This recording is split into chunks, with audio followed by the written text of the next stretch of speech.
Terjadi perselisihan di antara para sahabat Nabi sallallahu alaihi wasallam tatkala Nabi sallallahu alaihi wasallam meninggal dunia. Tatkala Nabi sallallahu alaihi wasallam wafat, para sahabat khilaf. Kita lepaskan pakaian beliau ataukah tidak? Khilaf sahabat. Ketika ingin memandikan Nabi, ini pakaian beliau kita lepaskan ataukah tidak? Karena kebiasaan mereka, kalau memandikan manusia yang lainnya ya pakaian dilepaskan. Tetapi yang meninggal kali ini adalah Nabi SAW. Maka terjadi perbedaan pendapat di antara para sahabat Nabi SAW. Apakah kita bukakan pakaian ini ataukah tidak? Fasami'u qailan yaqul la tujarridu Rasulullah sallallahu alaihi wasallam. Tiba-tiba mereka mendengar ucapan seseorang, janganlah kalian melepaskan pakaiannya Rasulullah sallallahu alaihi wasallam. Fataraku tajridah, maka mereka pun tidak melepaskan pakaian beliau. Selesaikan dengan sebuah bimbingan jamaah. Setelah itu mereka berselisih lagi, berbeda pendapat. Berselisih mereka para sahabat tidak sampai terjadi pada hati yang mengakibatkan permusuhan, pertikaian. Nah, dikarenakan urusan-urusan dunia.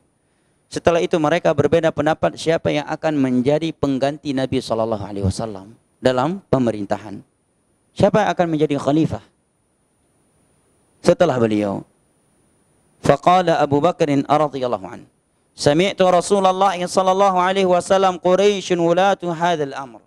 Abu Bakar pun langsung berkata, sesungguhnya aku pernah mendengar Nabi sallallahu alaihi wasallam bersabda bahwa pemerintahan kekhilafahan itu hanya boleh dipegang oleh bangsa Quraisy. Kalau kita dari kalangan kaum Ansar mendengar hadis yang seperti ini, berat nggak menerimanya jemaah? Berat, ya kan? Kaum Ansar bukan Quraisy, rata-rata Quraisy adalah kaum Muhajirin yang datang ke Madinah karena terusir dari Mekah, yang ditampung, diterima oleh sahabat-sahabat Nabi kaum Ansar, diberikan makan, diberikan tempat tidur, dinikahkan, dicarikan pekerjaan. Lah kok tiba-tiba pemerintahan hanya haknya Quraisy, kaum Ansar tidak boleh diberikan. Yang menjadi khalifah harus dari Quraisy. Tetapi ketika Abu Bakar menyampaikan hadis itu, semua mereka menerimanya. Tidak ada yang berkata akan hadis yang bermanfaat kepada Abu Bakar. Enggak ada. Tidak ada yang menuduh Abu Bakar dengan tuduhan-tuduhan keji. Karena anda dari Quraisy, wahai Abu Bakar, membawakan hadis itu untuk pula hadis hilong tentang Samudra Pasai baru untuk perona. Misalkan. Karena ada orang sukanya menyampaikan hadisnya. Ada sebuah hadis bunyinya riwayat orang Aceh, idza sami'ta Samudra Pasai fantashiru ilaiha. Ya, fa inna katsirun, salah lagi nahunya. Fa inna katsiran fiha min ulama'illahi ta'ala. Fa inna katsiran min ulama'illahi ta'ala fiha wa katsirun min syuhada'illahi ta'ala fiha wa katsirun min ulama'illahi ta'ala fiha fatamutu fiha. Itu bunyi hadisnya. Apabila kalian mendengar sebuah daerah namanya Samudra Pasai, maka berduyun-duyunlah kalian ke daerah itu. Karena di dalam Samudra Pasai itu banyak wali Allah, banyak ulama Allah, dan banyak syuhada Allah. Maka hendaknya kalian tinggal di situ sampai mati. Subhanallah. Sesukanya buat hadis. Kalah Mekah berarti, ya kan? Yang Nabi perintahkan, anjurkan agar kita berdiam sebuah tempat sampai meninggal dunia mana? Madinah. Madinah. Man istata'a an yamuta fiha falyaf'al. Barang siapa yang mampu bertahan tinggal di Madinah sampai mati, hendaknya dia lakukan.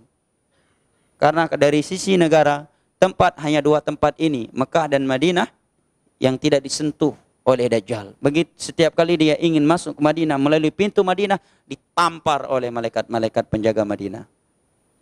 Adapun masjid di dunia ini yang tidak akan dimasuki oleh Dajjal hanya 3 masjid. Masjid Nabawi, Masjidil Haram, dan Masjidil Aqsa. Sebagaimana dalam riwayat yang disahihkan oleh Syekh Albani. Tetapi lebih luas daripada masjid tempat hanya Mekah dan Madinah. Setiap kali Dajjal ingin masuk ke Madinah melalui pintu Madinah, ditampar oleh malaikat-malaikat penjaga Madinah. Ya. Hanya Madinah yang dianjurkan oleh Nabi agar kita mati sampai tinggal di dalamnya sampai mati. Ya. Ada orang memang bawa hadis sembarangan. Pada Nabi bersabda, "Man kadzdzaba alayya muta'ammida falyatabawwa maq'adahu minan nar." Barang siapa yang berdusta atas namaku dengan sengaja, maka hendak dia mempersiapkan tempat duduknya di api neraka. Hadis mutawatir. Begitu mereka mendengar hadis Nabi sallallahu alaihi wasallam yang dibacakan oleh Abu Bakar radhiyallahu anhu tersebut, mereka langsung menyerahkan kekhilafahan kepada Abu Bakar li'annahu Quraisy, karena beliau adalah Quraisy. Selesai dengan ilmu agama. Contoh lagi apa jemaah? Terjadi pertikaian yang berkecamuk dan sudah sangat lama antara kubu Ali dan Muawiyah. Qaddarallah wa ma syaa fa'al. Tilka ummatun qad khalat laha ma kasabat wa lakum ma kasabtum wa la tusaluna amma kanu ya'malun. Syahid dari kejadian tersebut, terjadi perdamaian dan terhentinya pertumpahan darah, pertikaian di tengah-tengah mereka dikarenakan sebuah hadis Nabi yang disampaikan oleh seorang sahabat yang bernama Abu Bakrah radhiyallahu an. Beliau datang kepada Hasan yang menjabat sebagai khalifah setelah Ali bin Abi Thalib. Beliau memegang kekhilafahan setelah bapak beliau meninggal dunia selama 2 bulan. Dan pada beliau berakhir khilafah, karena Nabi menyebutkan khilafah setelah umurnya 30 tahun. Setelah para ulama menghitung berapa lama khilafahnya Abu Bakar, Umar, Utsman, Ali, maka mereka menyebutkan bahwa itu berakhir pada Ali dan sisa setelah itu 2 bulan di tangannya Hasan. Datang Abu Bakar radhiyallahu anhu menyampaikan sebuah hadis Nabi kepada cucu beliau, yaitu Hasan bin Ali bin Abi Thalib. Sesungguhnya aku telah mendengar kakekmu bersabda. Maksudnya adalah Nabi sallallahu alaihi wasallam. Ini bagaimana beliau menggunakan bahasa untuk menyentuh hati Hasan. Sesungguhnya aku telah mendengar kakekmu. Ya, kalau kakek kita biasa mungkin kita enggak tersentuh kali kan. Ini kakeknya Rasulullah sallallahu alaihi wasallam. Ya.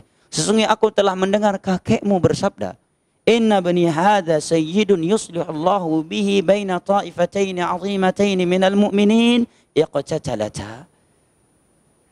Sesungguhnya putraku ini, sambil menunjuk ke Hasan. Ini menerangkan kepada kita bahwa boleh memanggil cucu dengan bunai. Ya ibni, anakku. Ya, cucu adalah anak.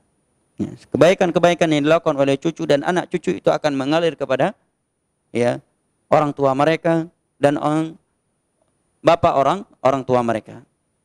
Nabi menyatakan sesungguhnya putraku ini, anakku ini, sambil menunjuk ke Hasan yang masih kecil saat itu, adalah seorang tokoh yang kelak Allah akan memperdamaikan dengannya 2 kelompok besar kaum muslimin yang sedang berperang, yang sedang bertikai.